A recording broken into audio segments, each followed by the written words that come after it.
말세 그리스도의 좌담 기록.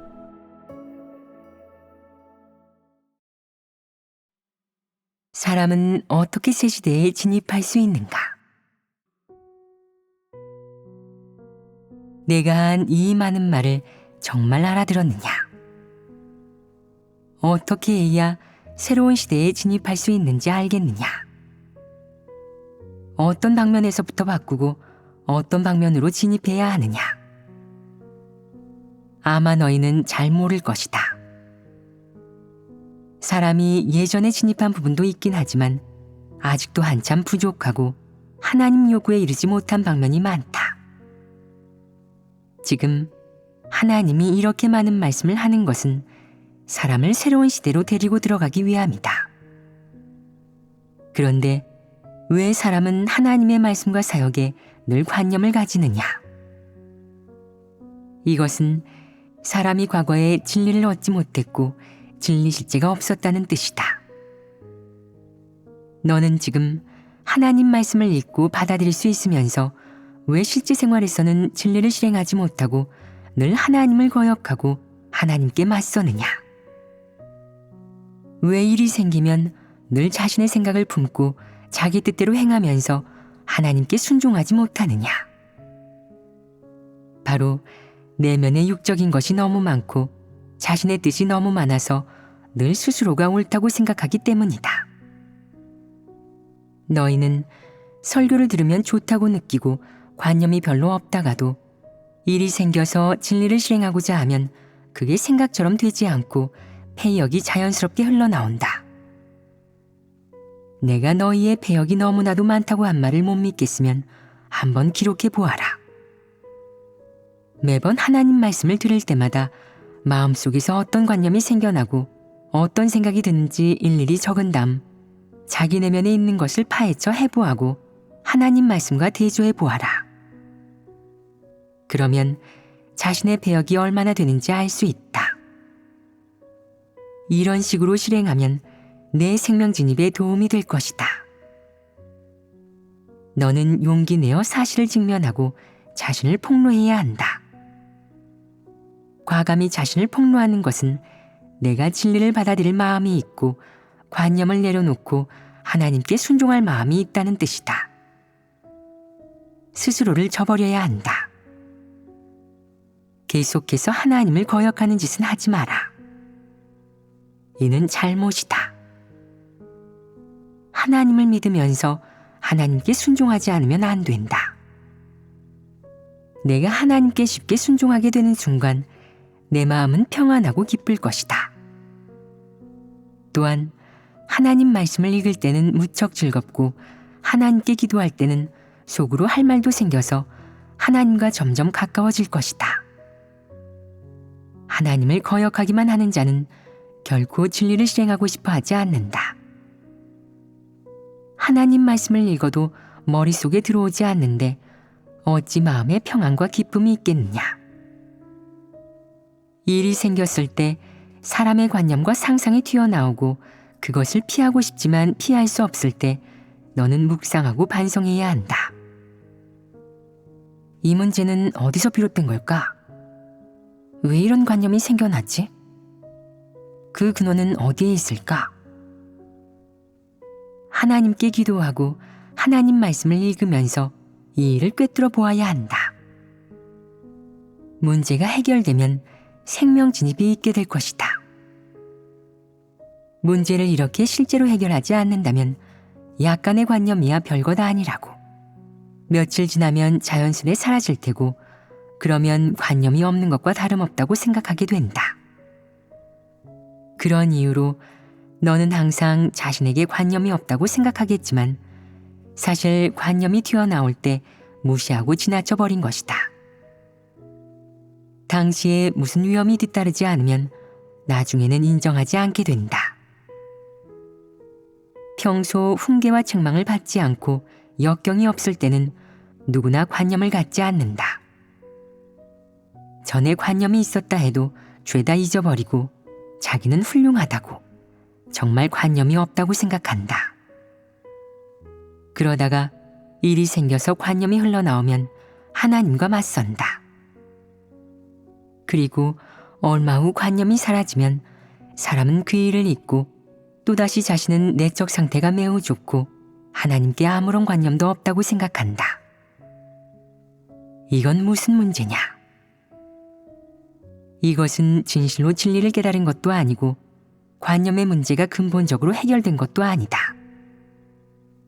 그래서 이런 관념은 또 반복해서 나타날 것이고 다른 사람이 진리를 명확히 교제해 주어야만 철저히 해결할 수 있다. 관념을 해결하기 위해서는 열심히 진리를 구해야 하며 도리를 아는 것만으로는 소용이 없다. 진리를 깨닫지 못한 사람은 자신을 아는 것에 한계가 있고 피상적이다. 말하자면 관념이 생겨도 발견하지 못하고 알아차리지 못할 때도 있다. 작은 관념은 해결되지 않더라도 사람을 쓰러뜨리지 못하지만 커다란 관념은 해결되지 않으면 직접적으로 사람을 쓰러뜨릴 수 있다. 자신을 알기 위해서는 우선 자신의 관념과 상상, 흔히 드러나는 잘못된 관점을 해결한 다음 각종 폐괴 성품을 해결해야 한다. 얕은 곳에서부터 깊은 곳으로 차츰차츰 진리 실제로 들어가야 한다. 자신을 아는 일은 자신에게 존재하는 관념과 상상을 아는 것에서부터 시작하며 진리를 깊이 깨달음에 따라 자신에 대한 인식도 점점 깊어진다. 자신을 아는 그 일을 진지하게 대하지 않으면 안 된다. 시종일관 자신을 알지 못하면 생명 진입이 있을 수 없으며 생명 진입은 자신을 아는 것에서부터 시작한다. 생명 진입을 하고 싶으면 열심히 진리를 구하고 기회를 잘 붙잡아 하나도 빠짐없이 문제를 해결해야 한다.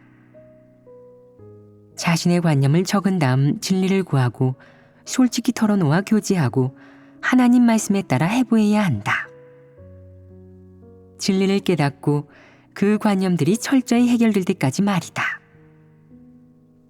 만약 그와 비슷한 일을 만났을 때 관념이 또다시 튀어나와 내 마음이 거기에 얽매인다면 이는 내가 진정으로 진리를 깨달은 것이 아니라 도리만 이해하고 있다는 뜻이다. 그러므로 관념은 여전히 존재하고 있는 것이다. 정말로 진리를 깨달아야만 관념이 철저하게 사라지고 설령 나중에 다시 관념이 생겨도 쉽게 해결되어 거기에 얽매이지 않게 된다. 내가 진리를 깨달았기 때문이다.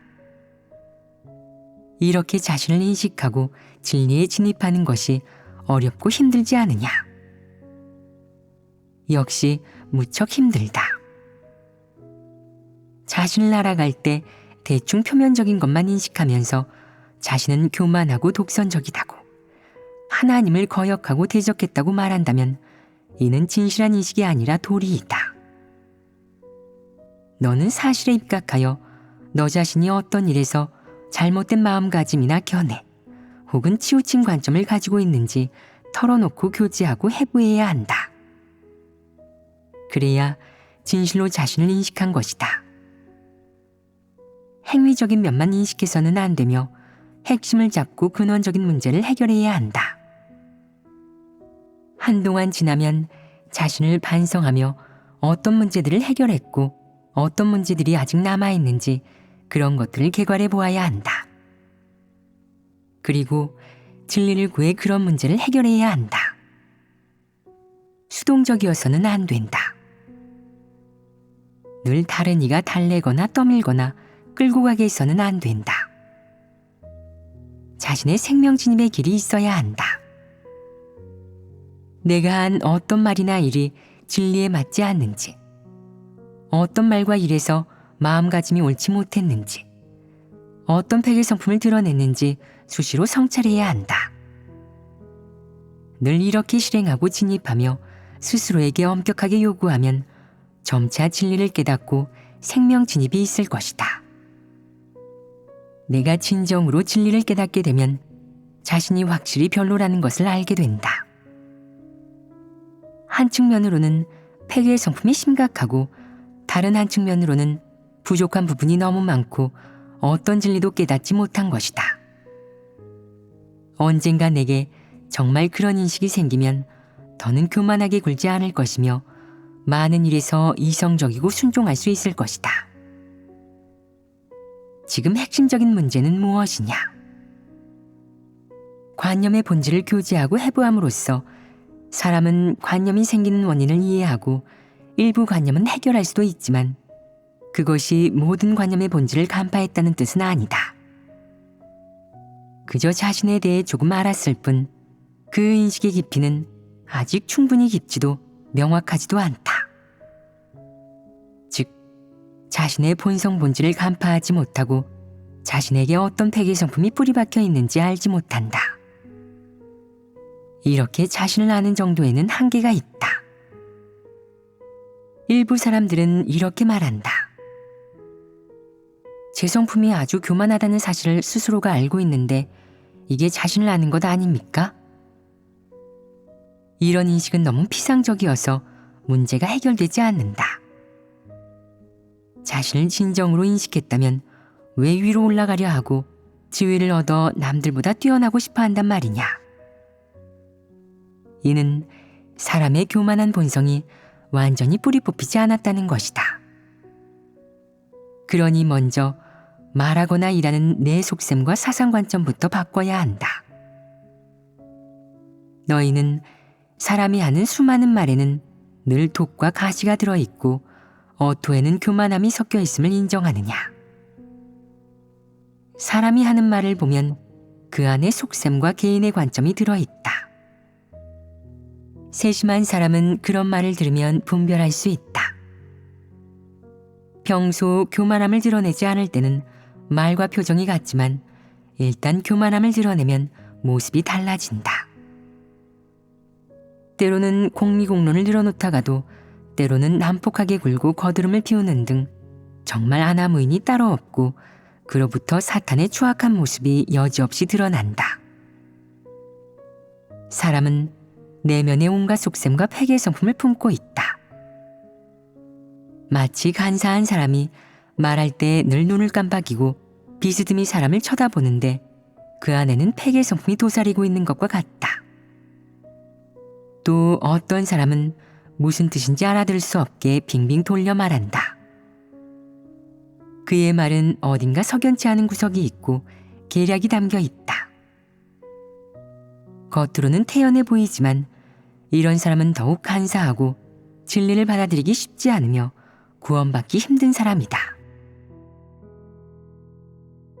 이전에 하나님을 믿는 사람은 집안이 평안하고 일이 순조롭게 풀리는 것에만 만족했다. 그게 하나님이 확실히 자기를 좋아하고 흡족해 하는 것이라고 생각했다. 내가 만약 이런 것에만 만족한다면 영원히 진리 추구의 길을 걸을 수 없다. 겉으로 보이는 행복하고 순조로운 생활에 만족해서는 안 된다.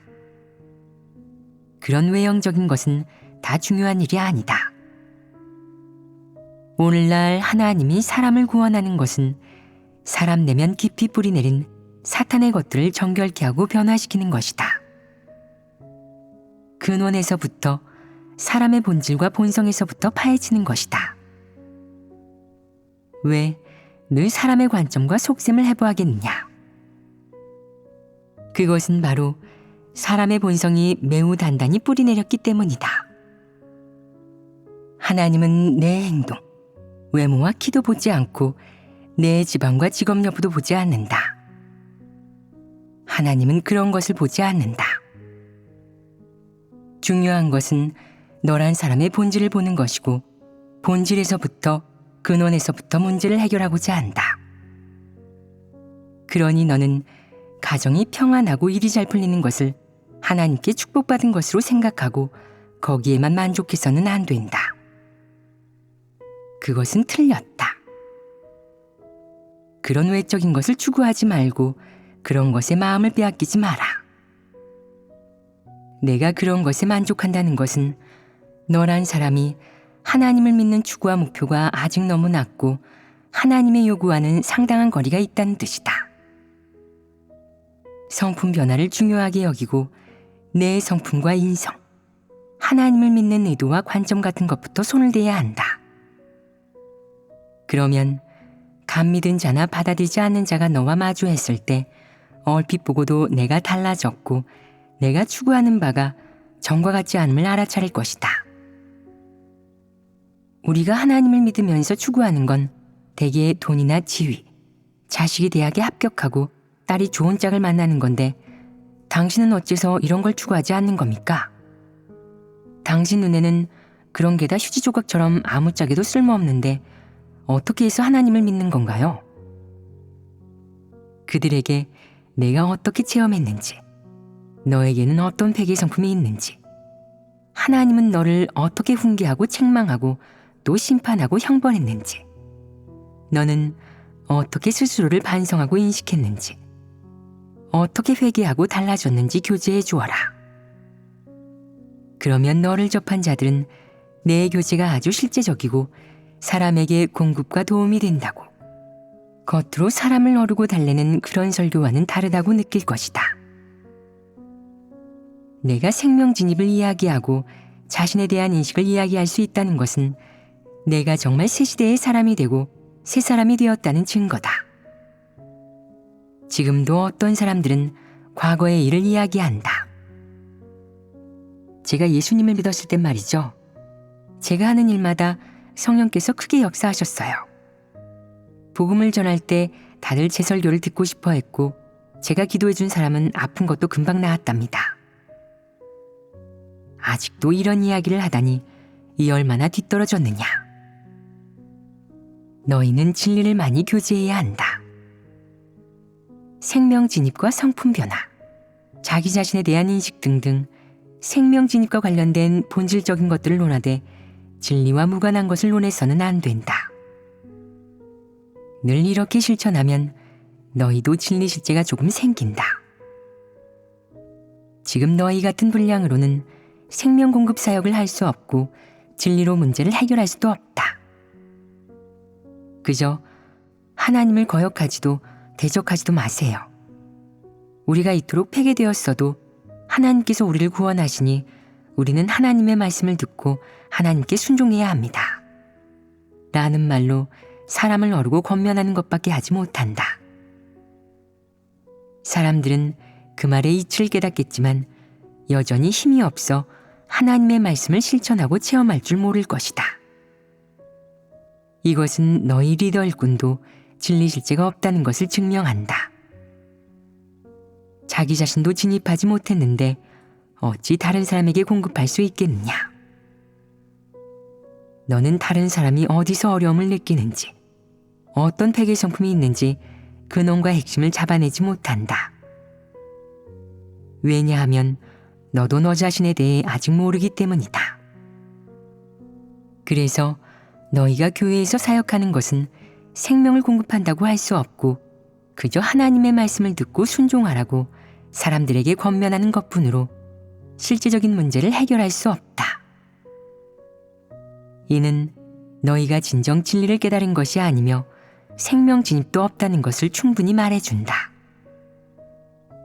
너희 대다수는 영적인 이치, 공허한 신학 이론만 말할 줄 알지 생명을 공급할 수는 없다.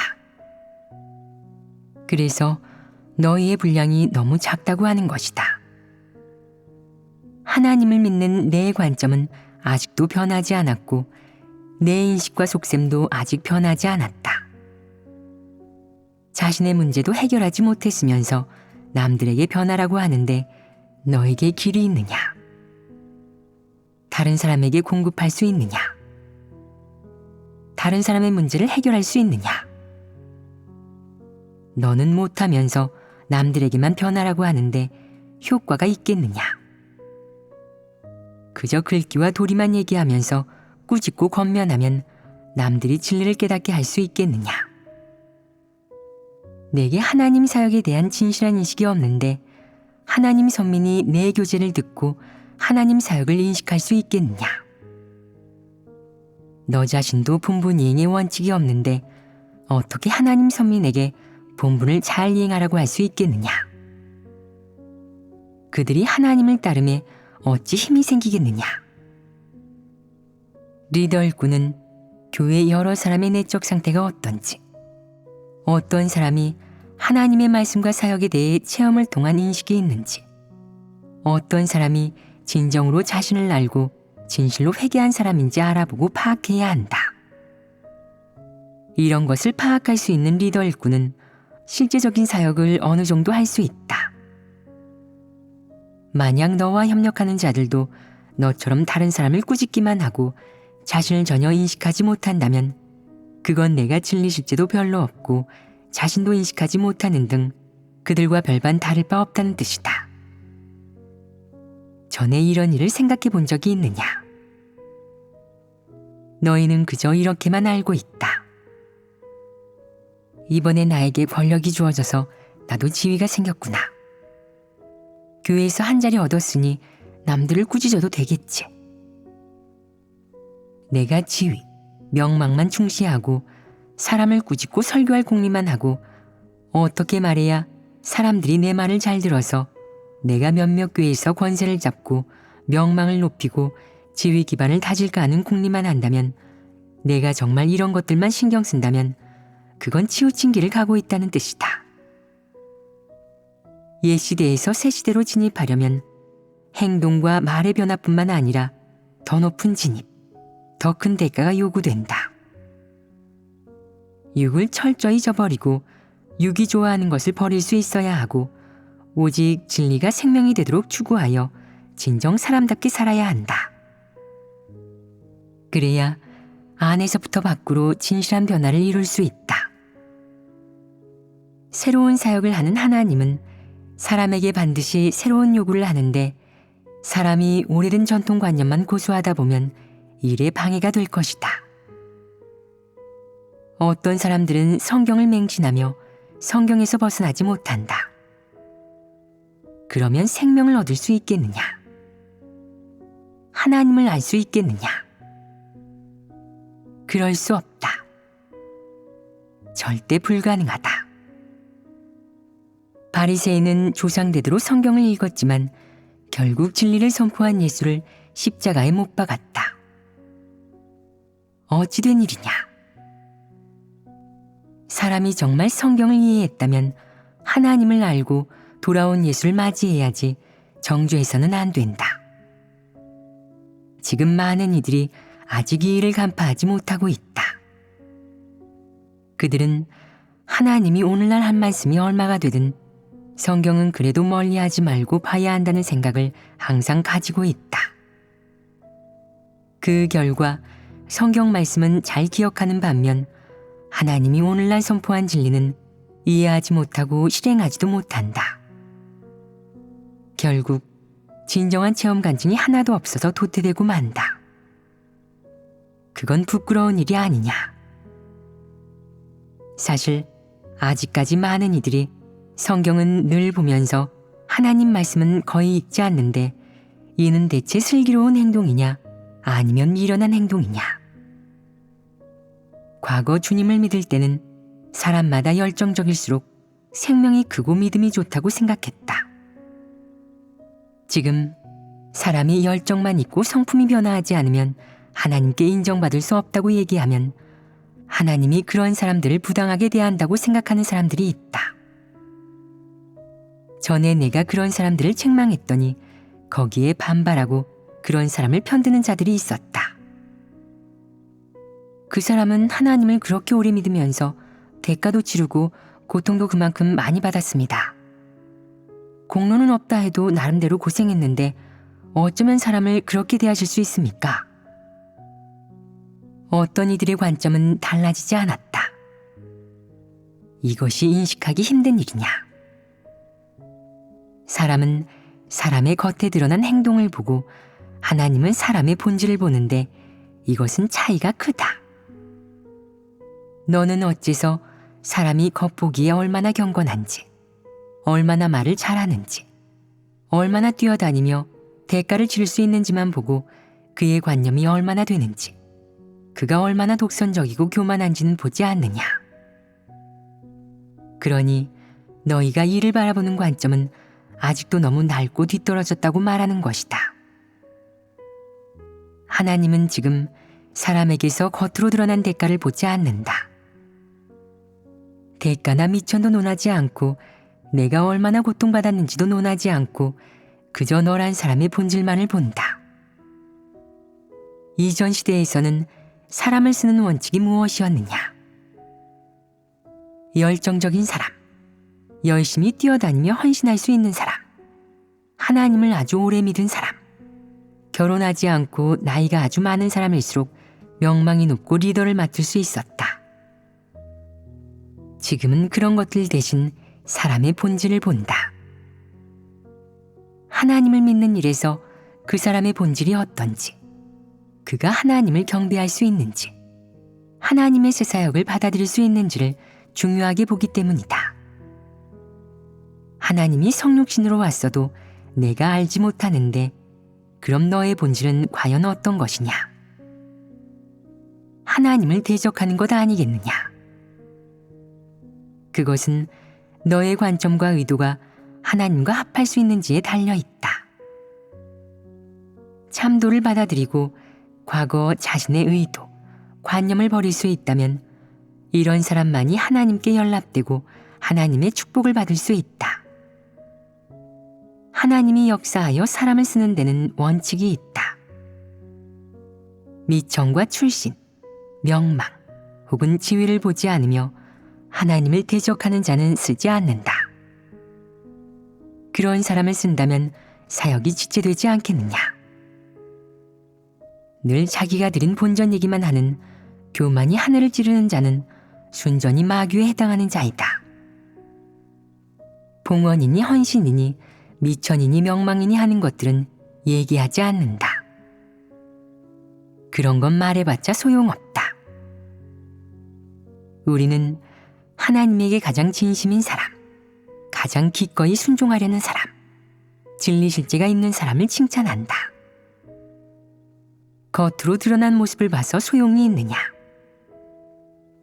겉으로 드러난 것들은 어느 정도 변했지만 본성에 담긴 많은 것들은 변하지 않았으니 어느 시기가 되면 드러난다. 그러니 그런 것들을 인식하고 파헤쳐야 한다.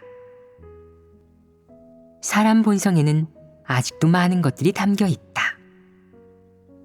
물론 사람의 본성 중에 교만과 독선, 패역이 가장 크고 근원적인 문제이기는 하지만 사람 내면에는 그것 말고도 다른 폐괴 성품들이 도사리고 있다. 그러므로 자신을 아는 것이 쉬운 일이 아니라고 하는 것이다. 자질이 좀 있는 사람은 자신이 어떤 일에서 잘못했고 어떤 죄를 저질렀는지는 쉽게 알고 이해한다. 하지만 본성 안의 것, 성품 안의 것, 특히 치명적인 약점과 관계된 것들은 사람이 가장 파악하기 힘들고 인식하기 힘들다. 어떤 잘못을 저지르든 하나님께 기도했다고, 무슨 죄를 지어도 하나님께 인정했다고 그것이 곧 자신을 인식한 것이라고도 생각하지 마라. 사실 그 정도로 자신을 인식했다고 보기에는 아직 이르다. 못 믿겠으면 두고 보아라. 어느 날 이를 만났을 때 쓰러질지도 모르고 어느 날 잡혀가서 하룻밤새 유다가 되면 그게 당혹해 할지도 모른다. 생명 진입을 하고 싶다면 우선 자신을 알아야 하고 성품 변화에 이르고 싶다면 더더욱 하나님 말씀에 비춰 자신을 반성하고 인식해야 한다. 자신을 인식하는 일에 길이 생기고 깊이가 생겨서 진리를 실행할 수 있게 된다면 자연히 생명 진입이 있게 될 것이다. 성품 변화도 여기에서부터 시작한다. 내가 정말 자신을 인식하게 되었을 때 생명 진입과 성품 변화에 길이 생기고 그 일이 한층 쉬워질 것이다.